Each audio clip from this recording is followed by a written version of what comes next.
Jeremiah 51. Thus says the Lord, Behold, I will stir up the spirit of a destroyer against Babylon, against the inhabitants of Lebkamai, and I will send to Babylon winnowers, and they shall winnow her, and they shall empty her land when they come against her from every side on the day of trouble. Let not the archer bend his bow, and let him not stand up in his armor. Spare not her young men. Devote to destruction all her army. They shall fall down slain in the land of the Chaldeans, and wounded in her streets. For Israel and Judah have not been forsaken by their God, the Lord of hosts. But the land of the Chaldeans is full of guilt against the Holy One of Israel. Flee from the midst of Babylon. Let everyone save his life. Be not cut off in her punishment, for this is the time of the Lord's vengeance, the repayment he is rendering her. Babylon was a golden cup in the Lord's hand, making all the earth drunken. The nations drank of her wine. Therefore the nations went mad. Suddenly Babylon has fallen and been broken. Wail for her. Take balm for her pain. Perhaps she may be healed. We would have healed Babylon, but she was not healed. Forsake her, and let us go each to his own country. For her judgment has reached up to heaven, and has been lifted up even to the skies. The Lord has brought about our vindication. Come, let us declare in Zion the work of the Lord our God. Sharpen the arrows. Take up the shields. The Lord has stirred up the spirit of the kings of the Medes, because his purpose concerning Babylon is to destroy it. For that is the vengeance of the Lord, the vengeance for his temple. Set up a standard against the walls of Babylon. Make the watch strong. Set up watchmen. Prepare the ambushes, for the Lord has both planned and done what he spoke concerning the inhabitants of Babylon. O you who dwell by many waters, rich in treasures, your end has come. The thread of your life is cut. The Lord of hosts has sworn by himself, Surely I will fill you with men as many as locusts, and they shall raise the shout of victory over you. It is he who made the earth by his power, who established the world by his wisdom, and by his understanding stretched out the heavens. When he utters his voice, there is a tumult of waters in the heavens, and he makes the mist rise from the ends of the earth. He makes lightning for the rain, and he brings forth the wind from his storehouses. Every man is stupid and without knowledge. Every goldsmith is put to shame by his idols, for his images are false, and there is no breath in them. They are worthless, a work of delusion. At the time of their punishment they shall perish. Not like these is he who is the portion of Jacob, for he is the one who formed all things, and Israel is the tribe of his inheritance. The Lord of hosts is his name. You are my hammer and weapon of war.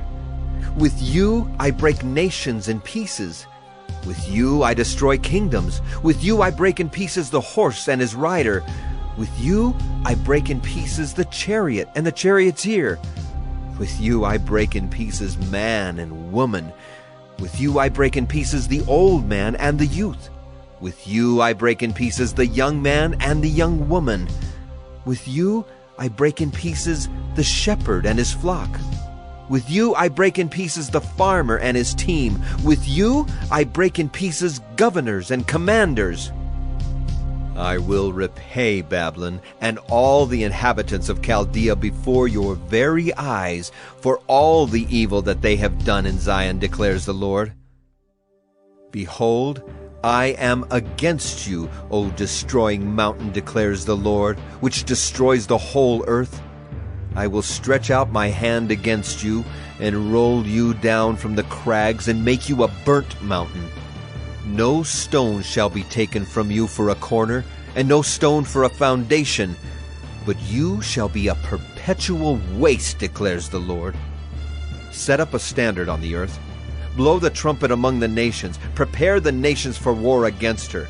Summon against her the kingdoms, Ararat, Minai, and Ashkenaz. Appoint a marshal against her. Bring up horses like bristling locusts. Prepare the nations for war against her, the kings of the Medes with their governors and deputies, and every land under their dominion. The land trembles and writhes in pain, for the Lord's purposes against Babylon stand, to make the land of Babylon a desolation, without inhabitant. The warriors of Babylon have ceased fighting. They remain in their strongholds. Their strength has failed. They have become women. Her dwellings are on fire. Her bars are broken.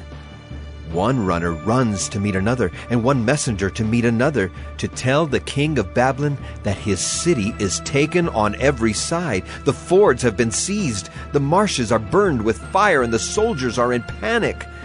For thus says the Lord of hosts, the God of Israel, the daughter of Babylon is like a threshing floor at the time when it is trodden. Yet a little while, and the time of her harvest will come. Nebuchadnezzar, the king of Babylon, has devoured me. He has crushed me. He has made me an empty vessel.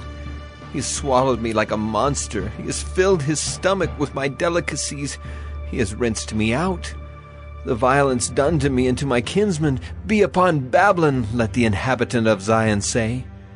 My blood be upon the inhabitants of Chaldea, let Jerusalem say. Therefore thus says the Lord, Behold, I will plead your cause and take vengeance for you. I will dry up her sea and make her fountain dry, and Babylon shall become a heap of ruins, the haunt of jackals, a horror and a hissing, without inhabitant. They shall roar together like lions, they shall growl like lions' cubs. While they are inflamed, I will prepare them a feast and make them drunk, that they may become merry. Then sleep a perpetual sleep, and not wake, declares the Lord. I will bring them down like lambs to the slaughter, like rams and male goats. How Babylon is taken, the praise of the whole earth seized! How Babylon has become a horror among the nations! The sea has come up on Babylon. She is covered with its tumultuous waves. Her cities have become a horror, a land of drought and a desert, a land in which no one dwells, and through which no son of man passes. And I will punish Bel in Babylon, and take out of his mouth what he has swallowed. The nations shall no longer flow to him. The wall of Babylon has fallen. Go out of the midst of her, my people. Let everyone save his life from the fierce anger of the Lord.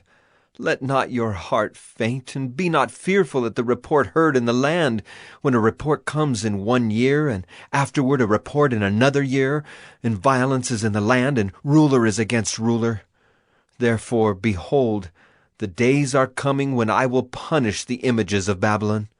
Her whole land shall be put to shame, and all her slain shall fall in the midst of her.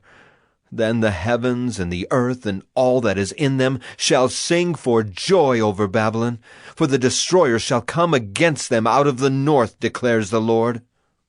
Babylon must fall for the slain of Israel, just as for Babylon have fallen the slain of all the earth. You who have escaped from the sword, go, do not stand still. Remember the Lord from far away, and let Jerusalem come into your mind. We are put to shame, for we have heard reproach. Dishonor has covered our face, for foreigners have come into the holy places of the Lord's house. Therefore, behold, the days are coming, declares the Lord, when I will execute judgment upon her images, and through all her land the wounded shall groan. Though Babylon should mount up to heaven, and though she should fortify her strong height, yet destroyers would come from me against her, declares the Lord. A voice, a cry from Babylon, the noise of great destruction from the land of the Chaldeans. For the Lord is laying Babylon waste and stilling her mighty voice. Their waves roar like many waters, the noise of their voices raised, for a destroyer has come upon her, upon Babylon. Her warriors are taken, their bows are broken in pieces, for the Lord is a God of recompense. He will surely repay. I will make drunk her officials and her wise men, her governors, her commanders, and her warriors. They shall sleep a perpetual sleep and not wake, declares the King, whose name is the Lord of hosts. Thus says the Lord of hosts, the broad wall of Babylon shall be leveled to the ground, and her high gates shall be burned with fire. The peoples labor for nothing, and the nations weary themselves only for fire. The word that Jeremiah the prophet commanded Seraiah the son of Neriah, son of Messiah, when he went with Zedekiah king of Judah to Babylon, in the 4th year of his reign. Seraiah was the quartermaster. Jeremiah wrote in a book all the disaster that should come upon Babylon, all these words that are written concerning Babylon. And Jeremiah said to Seraiah, When you come to Babylon, see that you read all these words and say, O Lord, you have said concerning this place that you will cut it off, so that nothing shall dwell in it, neither man nor beast, and it shall be desolate forever. When you finish reading this book, tie a stone to it and cast it into the midst of the Euphrates, and say, Thus shall Babylon sink, to rise no more, because of the disaster that I am bringing upon her, and they shall become exhausted. Thus far are the words of Jeremiah. Jeremiah 52. Zedekiah was 21 years old when he became king, and he reigned 11 years in Jerusalem. His mother's name was Hamutal, the daughter of Jeremiah of Libnah. And he did what was evil in the sight of the Lord, according to all that Jehoiakim had done. For because of the anger of the Lord, things came to the point in Jerusalem and Judah that he cast them out from his presence. And Zedekiah rebelled against the king of Babylon. And in the 9th year of his reign, in the 10th month, on the 10th day of the month, Nebuchadnezzar, king of Babylon, came with all his army against Jerusalem and laid siege to it. And they built siege works all around it.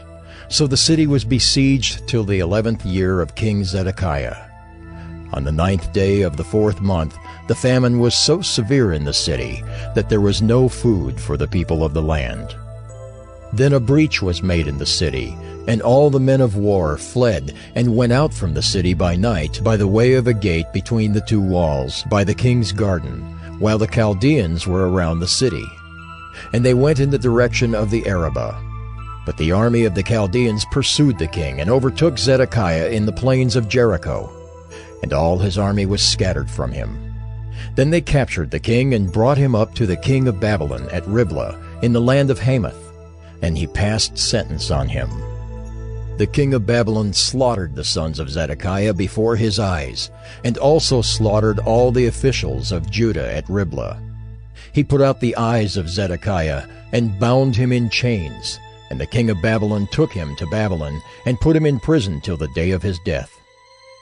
In the 5th month, on the 10th day of the month, that was the 19th year of King Nebuchadnezzar, king of Babylon, Nebuzaradan, the captain of the bodyguard, who served the king of Babylon, entered Jerusalem. And he burned the house of the Lord, and the king's house, and all the houses of Jerusalem. Every great house he burned down. And all the army of the Chaldeans, who were with the captain of the guard, broke down all the walls around Jerusalem. And Nebuzaradan, the captain of the guard, carried away captive some of the poorest of the people, and the rest of the people who were left in the city, and the deserters who had deserted to the king of Babylon, together with the rest of the artisans. But Nebuzaradan, the captain of the guard, left some of the poorest of the land to be vine dressers and plowmen. And the pillars of bronze that were in the house of the Lord, and the stands and the bronze sea that were in the house of the Lord, the Chaldeans broke in pieces and carried all the bronze to Babylon. And they took away the pots and the shovels and the snuffers and the basins and the dishes for incense and all the vessels of bronze used in the temple service. Also the small bowls and the fire pans and the basins and the pots and the lampstands and the dishes for incense and the bowls for drink offerings. What was of gold, the captain of the guard took away as gold, and what was of silver, as silver. As for the 2 pillars, the one sea, the 12 bronze bulls that were under the sea, and the stands which Solomon the king had made for the house of the Lord, the bronze of all these things was beyond weight. As for the pillars, the height of the one pillar was 18 cubits, its circumference was 12 cubits, and its thickness was 4 fingers, and it was hollow. On it was a capital of bronze. The height of the one capital was 5 cubits. A network and pomegranates, all of bronze, were around the capital. And the second pillar had the same, with pomegranates. There were 96 pomegranates on the sides. All the pomegranates were 100 upon the network all around. And the captain of the guard took Seraiah the chief priest, and Zephaniah the second priest, and the 3 keepers of the threshold. And from the city he took an officer who had been in command of the men of war, and 7 men of the king's council who were found in the city, and the secretary of the commander of the army, who mustered the people of the land, and 60 men of the people of the land, who were found in the midst of the city. And Nebuzaradan, the captain of the guard, took them and brought them to the king of Babylon at Riblah. And the king of Babylon struck them down, and put them to death at Riblah in the land of Hamath. So Judah was taken into exile out of its land. This is the number of the people whom Nebuchadnezzar carried away captive. In the 7th year, 3,023 Judeans. In the 18th year of Nebuchadnezzar, he carried away captive from Jerusalem 832 persons. In the 23rd year of Nebuchadnezzar, Nebuzaradan, the captain of the guard, carried away captive of the Judeans 745 persons. All the persons were 4,600. And in the 37th year of the exile of Jehoiakim, king of Judah, in the 12th month, on the 25th day of the month, Evil-Merodach, king of Babylon, in the year that he became king, graciously freed Jehoiakim, king of Judah, and brought him out of prison. And he spoke kindly to him, and gave him a seat above the seats of the kings who were with him in Babylon. So Jehoiakim put off his prison garments, and every day of his life he dined regularly at the king's table. And for his allowance, a regular allowance was given him by the king according to his daily need, until the day of his death, as long as he lived.